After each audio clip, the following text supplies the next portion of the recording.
For decades, Linux has carried a reputation that has followed it like a shadow: powerful, flexible, secure, and free, yet always accompanied by one lingering question that refused to go away. Why isn't it ready for everyone? This question has defined Linux's biggest weakness for years, and depending on who you asked, that weakness had many faces. For some, it was usability. For others, it was software compatibility. For many everyday users, it was hardware support, gaming, or the feeling that Linux demanded too much technical knowledge just to get basic things done. But now, in recent years, something has changed. Quietly, steadily, and almost without fanfare, Linux has been evolving. And today, we're left asking a serious question that would have sounded absurd not too long ago.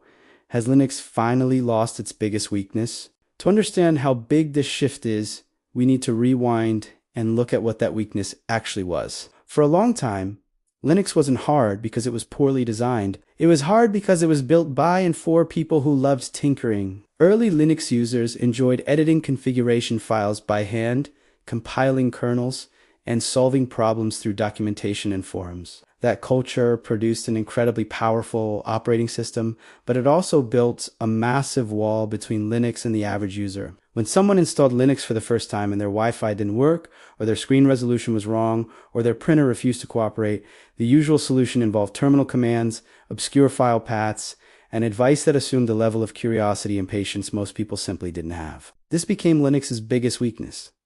Not that it couldn't do things, but that it expected users to meet it halfway. This expectation shaped Linux's image. It became the operating system of developers, system administrators, and enthusiasts. People who were willing to trade convenience for control. Meanwhile, Windows and macOS focused relentlessly on polish, predictability, and making the system disappear behind the experience. Linux, by contrast, put its internals on display. That was empowering for some, but intimidating for many. And so the narrative formed: Linux is great, but it's not for normal users. Then there was software. Even when Linux worked perfectly, users often hit a wall when they tried to do the things they were used to. Popular creative tools, professional software, and games either didn't exist on Linux or ran poorly through compatibility layers. Businesses hesitated to adopt Linux on desktops because their workflows depended on specific applications that only worked on Windows or Mac OS. Gamers avoided Linux because most major titles simply weren't available. And even when alternatives existed, they often felt like compromises rather than true replacements. This reinforced the idea that Linux lived in a parallel world, disconnected from mainstream computing. Hardware support only added to the problem. Installing Linux on a laptop or desktop could feel like a gamble. Would the touchpad gestures work?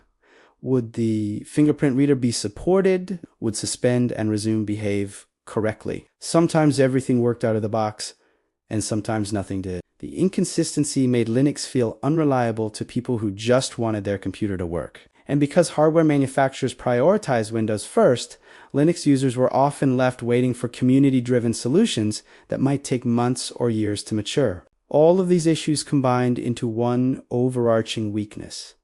Linux demanded effort. It asked users to learn, adapt, and sometimes fight the system to make it fit their needs. For enthusiasts, that was part of the appeal. For everyone else, it was a deal breaker. But over the last several years, Linux has been quietly shedding this burden, not by abandoning its principles, but by rethinking how those principles are presented to the user. Modern Linux distributions look nothing like their ancestors. Installation processes that once required careful partitioning and manual decisions are now guided, friendly, and fast. Hardware detection has improved dramatically, with most common components working out of the box. Desktop environments have become polished, consistent, and visually appealing, often rivaling or even surpassing their proprietary counterparts. What's changed isn't just technology, but philosophy. Many Linux projects have realized that power doesn't have to come at the cost of accessibility. You can still drop into a terminal and customize everything if you want, but you don't have to. For a new user,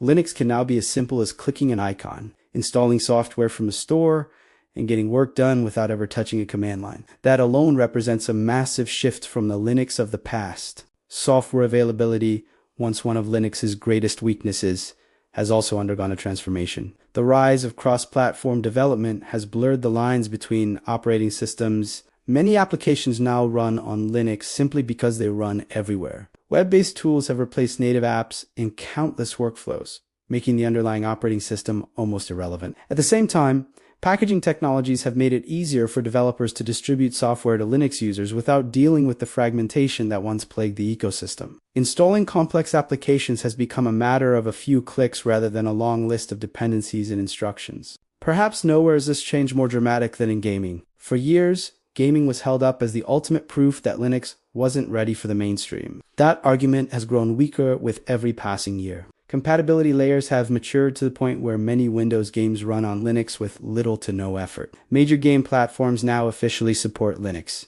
and performance is often comparable to native Windows installations. While not every game works perfectly, the idea that Linux is unusable for gamers is no longer true. And that shift has brought a whole new audience into the Linux world, people who would never have considered switching before. Hardware support has followed a similar trajectory as Linux has gained ground in servers, cloud infrastructure, and embedded systems. Hardware manufacturers have become more aware of its importance. Drivers are increasingly developed with Linux in mind, and kernel support for modern hardware arrives faster than ever. The result is a more predictable experience for users. Installing Linux on new hardware no longer feels like an experiment. In many cases, it just works.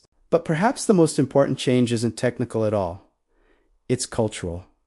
The Linux community while it still values freedom, transparency, and control, it has become more welcoming to users who don't want to be experts. Documentation has improved, tutorials are more accessible, community spaces are more aware of the need to support beginners rather than dismiss them. This shift doesn't mean Linux has lost its depth. It means that depth is now optional rather than mandatory. So, has Linux finally lost its biggest weakness? The answer depends on how we define weakness. If Linux's weakness was that it required too much effort, then the answer is increasingly yes. Linux today can be installed, used, and maintained by people who have no interest in learning how an operating system works under the hood. It can serve as a daily driver for work, entertainment, and creativity without constant friction. That alone marks a turning point in its history. However, it's also important to recognize what hasn't changed. Linux still isn't a single, unified product. It's an ecosystem of distributions, desktop, environments, and philosophies. That diversity is a strength, but it can also be confusing. New users are often faced with choices they don't fully understand. While defaults have improved, the sheer number of options can still feel overwhelming. Linux has reduced the cost of entry, but it hasn't eliminated complexity entirely. There's also the question of perception. Even if Linux has solved many of its historical problems, public perception lags behind reality. Many people still believe Linux is hard, incompatible, or only for programmers. Changing that narrative takes time, and it requires consistent, positive experiences from new users. Every smooth installation and every successful switch helps, but the shadow of the past is long. Another interesting twist is that what once was Linux's weakness might now be one of its strengths. The very flexibility and openness that made Linux intimidating are now appealing in a world where users are increasingly concerned about privacy, control, and longevity. People are tired of forced updates, lockdown ecosystems, and software that feels disposable. Linux offers an alternative, one where the user is in charge. As more people become aware of these issues, Linux's values resonate more strongly than ever. In that sense, Linux hasn't just lost its biggest weakness. It has redefined it. What used to be seen as a barrier is now framed as a choice. You can engage deeply or stay on the surface. You can customize everything or accept sensible defaults. You can treat Linux as a tool or as a hobby. That flexibility is no longer a punishment. It's an invitation. The real question, then, isn't whether Linux is perfect. No operating system is. The question is whether Linux still deserves its old reputation. And increasingly, the answer is no. Linux has grown up. It has learned from its mistakes. It has embraced usability without abandoning freedom. And in doing so, it has quietly crossed a threshold. For the first time in its history, Linux doesn't need to apologize for itself. It doesn't need excuses or it doesn't need to be recommended with a warning. It can stand on its own as a viable, modern operating system for a wide range of users. That doesn't mean everyone should switch. It means that switching is no longer an act of bravery or curiosity. It's a practical choice. So, has Linux finally lost its biggest weakness? Maybe the better question is this.